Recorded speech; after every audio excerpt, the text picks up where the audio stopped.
Saatnya kali ini kami akan ajak Anda untuk mengikuti Warta Berita Minang bersama Pro 1 Radio Republik Indonesia. Pastikan Anda terus stay tune bersama kami dan selamat mengikuti. Selalu dengarkan Pro 1 RRI Bukit Tinggi. Kanal informasi dan inspirasi.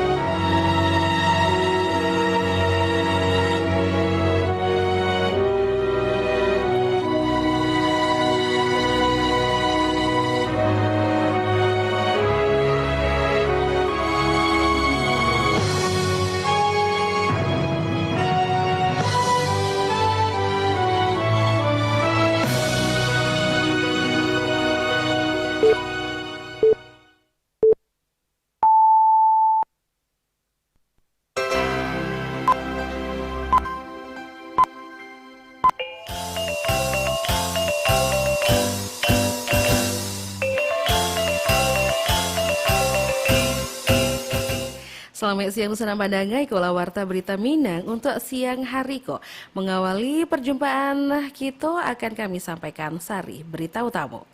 Kelurahan Kampung Manggi, Kecamatan Padang Panjang Barat dinilai tim penilaian Provinsi Sumatera Barat. Pemkab 50 Kota luncurkan gerakan anti korupsi. Buletin Berita Minangko selengkapnya dibacakan oleh Irvi Anissa. Masuk nominasi 5 terbaik tingkat kota Dasawisma Cendrawasih 8 Kelurahan Kampung Manggi, Kecamatan Padang Panjang Barat dinilai tim penilaian Provinsi Sumatera Barat. Selengkapnya dilaporkan Nofri.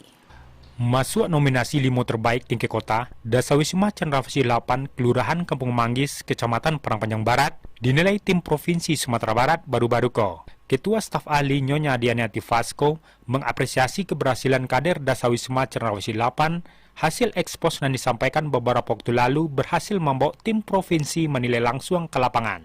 Nyonya Dianiati Vasco mengatakan menilai serta menentukan Dasawisma mana akan menjadi terbaik 1, 2, 3 dan harapan 1 serta harapan 2. Tahun kapatang Dasawisma Padang Panjang mendapatkan juara 1.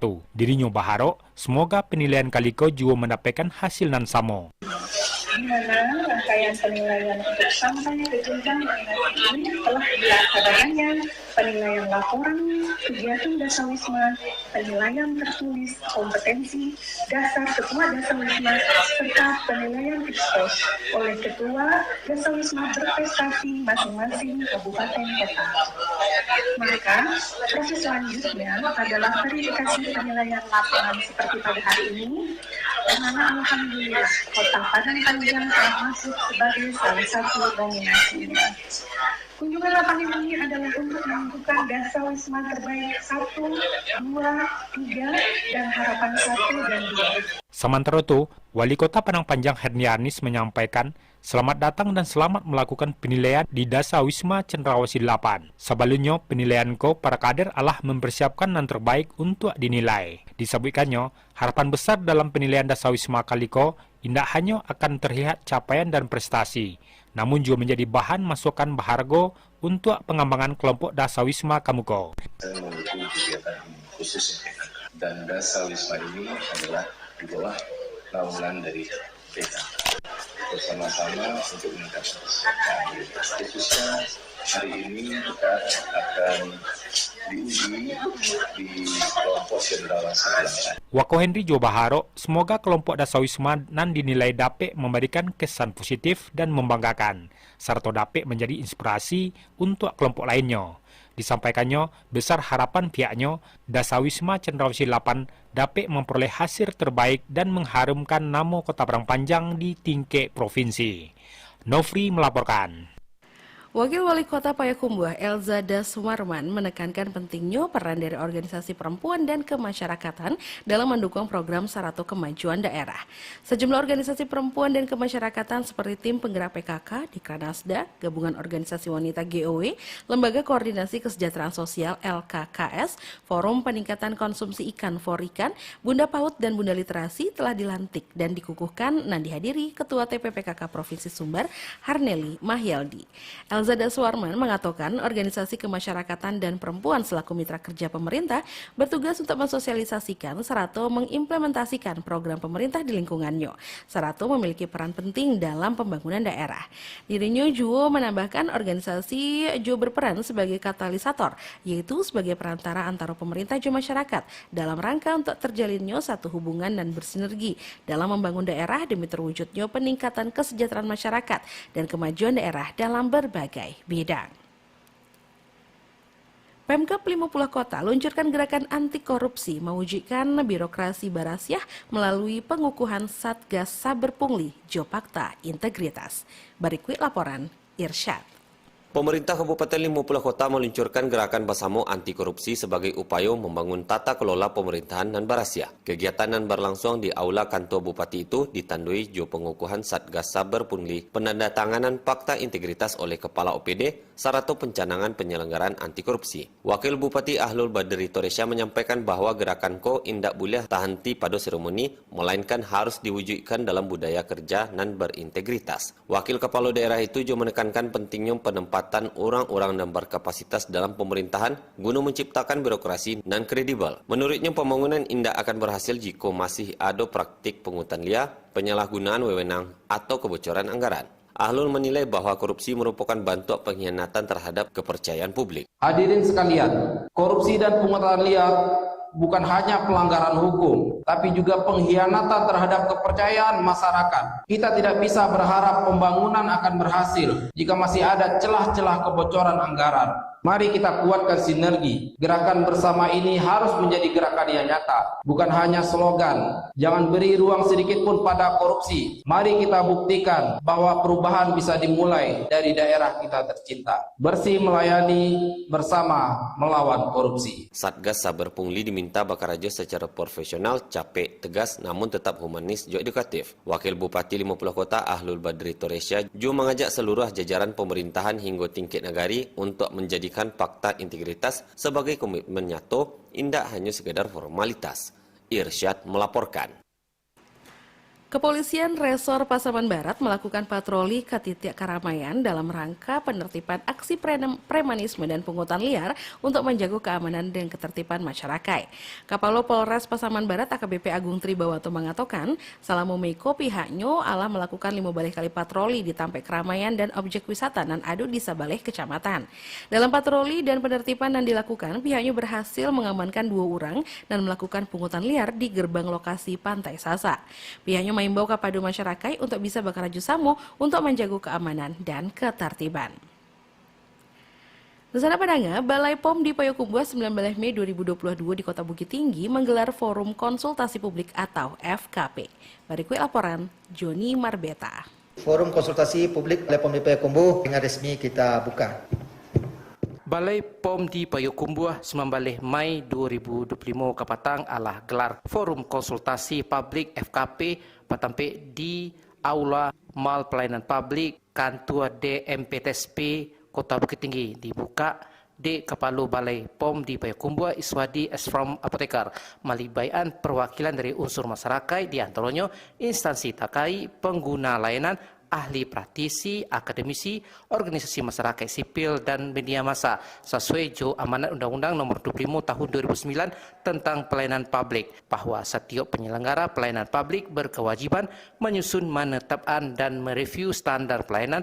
Maka Balai Pengawas Obat dan Makanan di Payakumbuh menyelenggarakan Forum Konsultasi Publik FKP sebagai upaya meningkatkan kualitas standar pelayanan publik dan sebagai unit pelaksana Balai POM di Payakumbuh berkomitmen lakukan pelayanan maksimal di Mal Pelayanan Publik MPP Bukit Tinggi dilakukan 1 kali seminggu dan juga secara daring dengan berkomitmen memiliki standar pelayanan dalam malie ukuran pelayanan capek, mudah, terjangkau dan terukur dalam rangka antisipasi responan lamo segala persoalan di bidang UB dan makanan bisa teratasi. Kepala Balai POM di Payakumbuh Iswadi from Apoteker bahwa masyarakat harus pastian label tertera pada produk bersangkutan harus dibaca secara seksama dan pastian izin edarnya. Yang jadi masalah itu adalah respon yang lama terkait dengan pembiayaan, biasanya biayanya mahal, kan itu yang teringat oleh dari masyarakat. Jadi kami berkomitmen dari Balai POM Payakumbuh dengan 7 wilayah kabupaten kota berkomitmen ini bisa dimanfaatkan secara maksimal oleh masyarakat kita. Dalam pelayanan publik, Balai POM di Payakumbuh memiliki standar pelayanan sebagai tolak ukur yang dipergunakan sebagai pedoman penyelenggaraan pelayanan dan acuan penilaian kualitas pelayanan sebagai kewajiban dan janji penyelenggaraan kepada masyarakat dalam rangka pelayanan yang berkualitas, cepat, mudah, terjangkau dan terukur. Yakin dengan produknya, memang labelnya kita baca dulu. Apakah kadaluarsanya sudah lewat? Apakah memang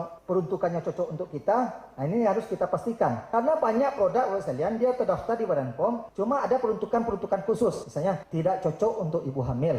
Itu kan kita tahunya di label. Kalau kita lagi hamil, kemudian kita minum, kita keguguran Bapak sekalian. Kemudian simpan di tempat sejuk, terlindung dari cahaya matahari. Nah, mohon maaf aja Bapak sekalian, permasalahan sampai ke kampung-kampung yang kami lihat, banyak produk yang di labelnya tertulis simpan di tempat sejuk, terlindung dari cahaya matahari. Karena kedainya terlalu luas, itu kena cahaya matahari seharian di luar. Walaupun di kemasannya tertulis kadaluarsa 31 Desember 2025, kami yakin itu akan lebih cepat rusak daripada yang sebenarnya kalau penyimpanannya itu tidak sesuai dengan ketentuan. Paling banyak itu adalah di kampung-kampung, mungkin sempat viral juga Pak sekalian terkait dengan susu kental manis. Nah, kalau di kampung-kampung kan banyak susu kental manis itu digunakan pengganti penamping air susu ibu. Nah, padahal sekarang bukan susu kental manis namanya, creamer kental manis namanya. Ju Kepala DPMPTSP Kota Bukit Tinggi Ahda Hidayat selaku salah seorang peserta di acara itu melihat keberadaan pelayanan Balai POM di Payakumbuh pada MPP Bukit Tinggi sangat disambut baik. Memberikan pelayanan kepada masyarakat bisa 1 hari, kalau bertemu dengan BP POM itu 1 hari, setiap hari Senin jam pelayanan. Tapi untuk hari-hari berikutnya bisa via daring. Nah, itu juga sangat membantu terhadap pelayanan KBP POMan yang ada di Kota Bukit Tinggi. Nah, masyarakat bisa menerima sosialisasi ini kalau ada yang kebutuhan berkaitan dengan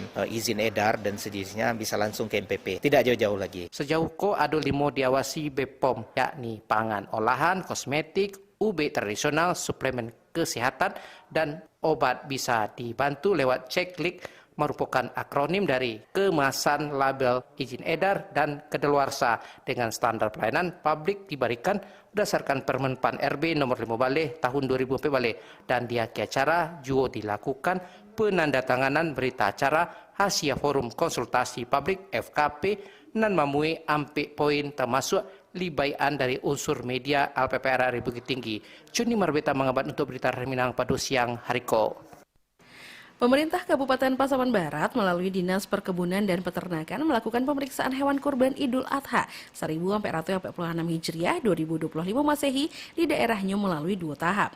Sekretaris Dinas Perkebunan dan Peternakan Pasaman Barat Afrizal mengatakan untuk pemeriksaan tahap awal dinamakan antemortem dan merupakan pemeriksaan kesehatan hewan kurban sebelum disembelih. Kemudian pemeriksaan jenis kedua dinamakan pemeriksaan postmortem.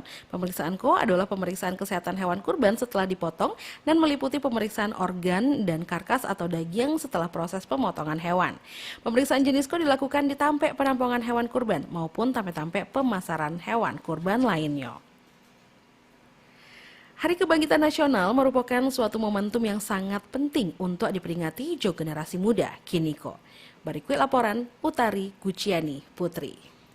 Hari Kebangkitan Nasional merupakan suatu momentum yang sangat penting untuk diperingati. Hal iko disampaikan Il, bahwasannya peringatan Hari Kebangkitan Nasional iko menjadi panginge bahwasannya perubahan dan kemajuan bangsa itu berasal dari kesadaran kita dan merupakan suatu bentuk penghargaan kita kepada para pahlawan yang Allah berjuang untuk bangsaku hingga kita bisa sampai di titik ko.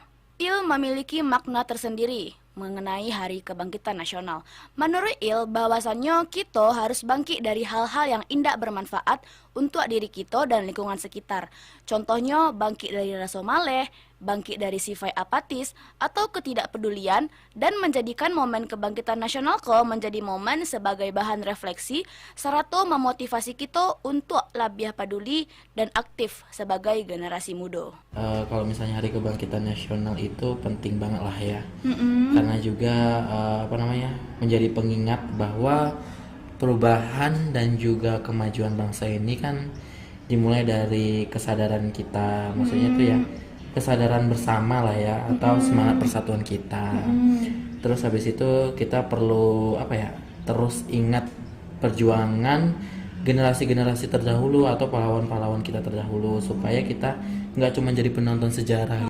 Sedangkan menurut Ica, sebagai generasi muda, Kito memiliki peran yang cukup penting dalam menumbuhkan semangat kebangkitan nasional. Kita harus bisa untuk bangkit karena masa depan itu masih panjang, masih jauh. Kita sebel nih kalau kita orang-orang ngebandingin diri kita sama orang lain. Tapi ketika kita melihat orang lain itu sukses, jangan jadiin itu sebagai penghancur kita, tapi jadiin itu sebagai motivasi kita untuk bisa bangkit lagi dan terus berkembang. Tema Hari Kebangkitan Nasional 2025 adalah Bangkit Bersama Wujudkan Indonesia Kuat.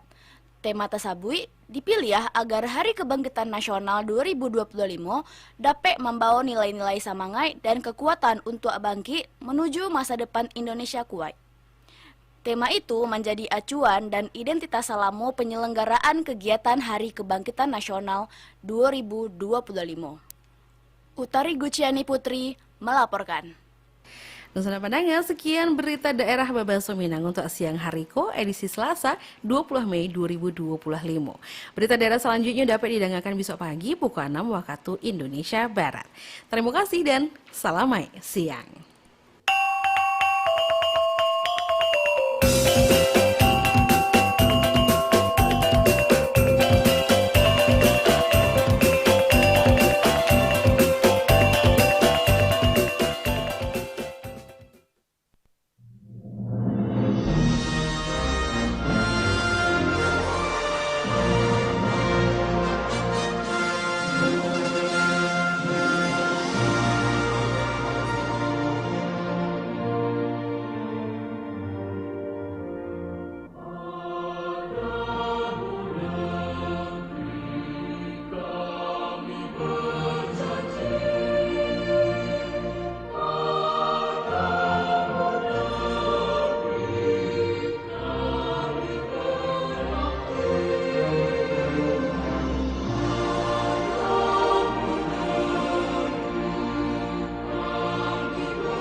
Selalu dengarkan Pro 1 RRI Bukit Tinggi. Kanal informasi dan inspirasi.